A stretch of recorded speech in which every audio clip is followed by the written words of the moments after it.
बांग्लादेश में इस वक्त सियासी हलचल तेज हो चुकी है क्योंकि बांग्लादेश में आज का दिन बहुत महत्वपूर्ण है। वहां पर चुनावी प्रक्रिया चल रही है और जनता तय करेगी कि अब की बार किसकी सरकार होगी। इन्हीं चुनावी सरगर्मियों के बीच में बीएनपी के नेता का महत्वपूर्ण बयान सामने आया है, जिसे भारत से जोड़कर देखा जा रहा है। तो इस बयान का भारत के लिए क्या मायने हैं, इसी पर ज्यादा चर्चा के लिए मेरे साथ इस वक्त सोनम मौजूद है। तो सोनम, जिस तरीके से बांग्लादेश में सुबह से तस्वीरें सामने आ रही है और वहां पर चुनावी सरगर्मियां पूरी तरह से अपने चरम पर है और वहां पर इसे लेकर राजनीतिक दल, अलग अलग राजनीतिक दल जीत का दावा ठोक रही हैं, लेकिन इसी बीच में बीएनपी नेता ने भारत को लेकर एक बड़ा बयान दिया है। यहाँ पर आपको साफ कर दें कि बीएनपी तारिक रहमान की पार्टी है, यानी कि खालिदा जिया से जुड़ी हुई ये पार्टी है और उसके नेता ने भारत को लेकर एक बड़ा बयान दिया है। तो वो बयान क्या है और ये पूरा मामला क्या है, वो समझाइए। बिल्कुल, तो यहाँ पर खालिदा जिया के बेटे की तारिक रहमान की बांग्लादेश में एंट्री के बाद से ही जो है हलचल पैदा हो गई थी, जिसके बाद कहा जा रहा था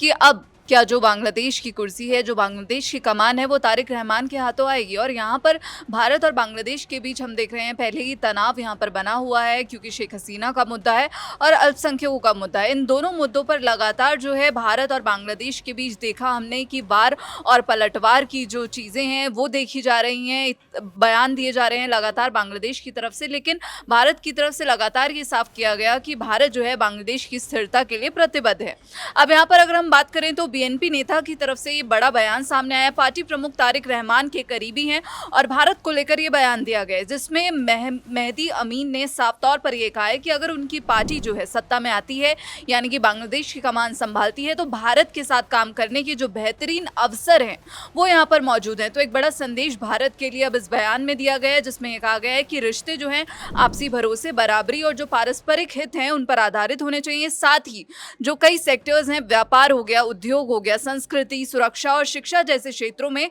सहयोग बढ़ाने की बात भी यहाँ पर अब उनकी तरफ से की गई है। वहीं आपको बता दें कि चुनाव से पहले यहाँ पर जो दो मुख्य पार्टियां हैं वो हैं जमात इस्लामी और साथ ही जो तारिक रहमान की पार्टी है बीएनपी। तो ये दोनों अब यहाँ पर मुख्य पार्टियां बनकर उभर रही हैं। इससे पहले जमात इस्लामी ने साफ किया कि राष्ट्रीय हितों को जो है यहाँ पर प्राथमिकता दी जाएगी। हालांकि हम देख रहे हैं कि पार्टी की विचारधारा को लेकर भारत में हमेशा जो है ये चिंता जताई जा रही है, क्योंकि जो जानकार हैं उनका लगातार ये मानना है कि जो जमात इस्लामी का जो रुख है वो ज़्यादा धार्मिक आधार पर केंद्रित माना जाता है, जबकि बीएनपी यहाँ पर खुद को जो है राष्ट्रवादी के तौर पर पेश करती है। वहीं तारिक रहमान की बात करें तो बीएनपी के यहाँ पर कहा जा रहा है कि अगर यहाँ पर बीएनपी जीती है बांग्लादेश का चुनाव तो फिर तारिक रहमान के हाथों कमान जा सकती है, यानी कि तारिक रहमान बांग्लादेश के प्रधानमंत्री बन सकते हैं। सोनम, जिस तरीके से यहाँ पर सियासी हलचल तेज हो चुकी है, आपने तारिक रहमान का जिक्र किया और ये भी बताया कि तारिक रहमान के हाथ में अगर कमान जाती है तो वो बांग्लादेश के अगले प्रधानमंत्री बनते हैं। जिस तरीके से हमने देखा कि तारिक रहमान ने कई सालों के बाद में बांग्लादेश में एंट्री की और उसके बाद से तस्वीरें भी सामने आई थी और तारिक रहमान ने भारत को लेकर एक अहम बयान दिया था। तो वो बयान क्या था और जिस तरीके से बीएनपी लगातार भारत को लेकर बयान दे रही है, तो उसे आप किस तरीके से जोड़कर देख सकते हैं? बिल्कुल, तो यहाँ पर दरअसल जब तारिक रहमान की बांग्लादेश में एंट्री हुई थी तो उन्होंने सीधे तौर पर कहा था कि अब समय आ गया है एक नया बांग्लादेश बनाने का। तो ये एक बड़ा संदेश था कि अब यहाँ पर बांग्लादेश में एक बहुत बड़ी जो यहाँ पर कहें तो चेंज एक देखने को मिल सकता है। और जैसे ही जब उनकी एंट्री हुई तो वहाँ पर देखा कि जो उनके समर्थक थे वो भी उनके स्वागत में आए। सड़कों पर जो हलचल देखने को मिली वो भी ऐसे दौर में जब भारत और बांग्लादेश के बीच हमने देखा कि जो तनाव है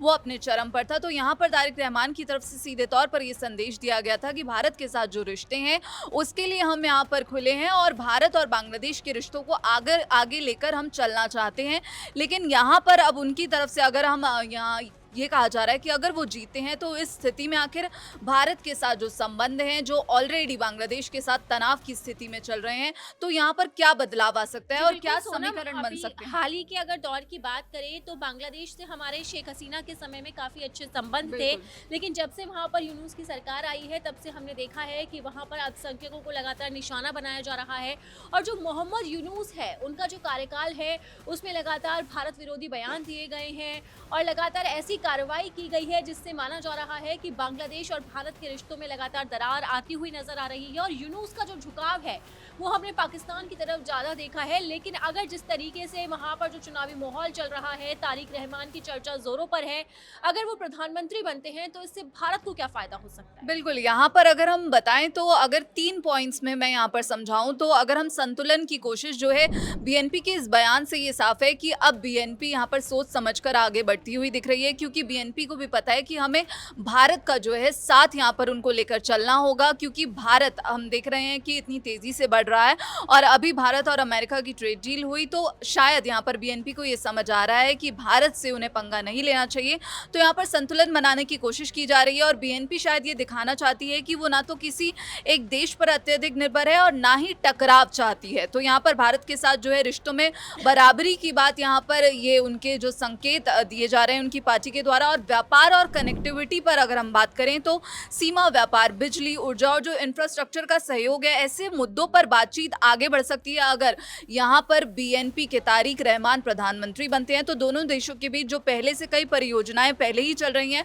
और वहीं तीसरा जो मुख्य बिंदु है वो सुरक्षा और सीमा प्रबंधन की बात करें तो यहाँ पर अवैध घुसपैठ और कट्टरपन जो हम देख रहे हैं कि अभी अपने चरम पर है फिलहाल बांग्लादेश में, और सीमा सुरक्षा जैसे मुद्दे हमेशा लगातार चर्चा में बने रहे हैं। और बीएनपी को अगर सत्ता में वापसी यहाँ पर मिलती है तो फिर इस पर स्पष्ट नीति ये दिखानी होगी ताकि भारत को भरोसा हो सके। तो जी ये बिल्कुल तीन सोनम, जिस तरीके से आपने बताया है कि बीएनपी किन रणनीतियों को लेकर आगे चल सकती है, क्योंकि हमने देखा है कि भारत को तारिक रहमान ने जिस तरीके से बयान दिया है वो भारत को तवज्जो देते हुए नजर आ रही है। लेकिन यहाँ पर एक सवाल ये उठता है कि अगर बीएनपी सत्ता में आती है, तारिक रहमान के हाथ में कमान जाती है, तो नई दिल्ली की क्या रणनीति होगी? भारत तारिक रहमान को किस नजरिए से देखता है और वहाँ के सियासी माहौल पर जो चुनावी सरगर्मियां हैं उस पर भारत का क्या रुख है? बिल्कुल, यहाँ पर लगातार तस्वीरें आ रही हैं। मोहम्मद यूनुस ने वोट डाला और साथ ही तारिक रहमान ने भी यहाँ पर वोट डाला है, मतदान किया है। लेकिन इसी बीच लगातार ये सवाल उठ रहे हैं कि बांग्लादेश चुनाव का भारत पर क्या असर होगा, क्योंकि ऑलरेडी जो तनाव है वो बना हुआ है। अब भारत की रणनीति क्या यहाँ पर देखने को मिल सकती है? बांग्लादेश से जो है भारत की प्राथमिकता हमेशा ही स्थिर और दोस्ताना रही है। भारत ने हमेशा ये कहा है कि बांग्लादेश की स्थिरता के लिए भारत पूरी तरह प्रतिबद्ध है, वहाँ के लोगों की शांति के लिए प्रतिबद्ध है। और हमने देखा कि पिछले सालों में अवामी लीग सरकार के साथ जो भारत के रिश्ते हैं वो लगातार मजबूत रहे। और इसी के साथ अगर यहाँ पर कहा जा रहा है कि बीएनपी सत्ता में आती है तो हम शुरुआत में देख सकते हैं कि दोनों देशों के बीच जो भरोसा बनाने की कवायद है वो अब यहाँ पर तेज हो सकती है। लेकिन ये भी साफ है कि जो हमने देखा कि जो चीन की मौजूदगी है, जो आर्थिक हित हैं और पाकिस्तान वाला पॉइंट जो यहाँ पर सामने आ रहा है कि यूनुस का जो पाकिस्तान के प्रति हमने झुकाव देखा, तो अब यहाँ पर ये जो है ये सब मुद्दे इन रिश्तों को प्रभावित करते रहेंगे। लेकिन अब ये सवाल उठ रहा है कि आखिर बीएनपी की तरफ से जो ये बयान दिया गया, क्या ये चुनावी बयान है या फिर सच में जो नई शुरुआत है वो तारिक रहमान चाहते हैं भारत के साथ? क्योंकि अब ये देखिए कि बीएनपी ने ये संकेत दिया है कि भारत के साथ टकराव की जगह वो सहयोग की भाषा बोलना चाहते हैं।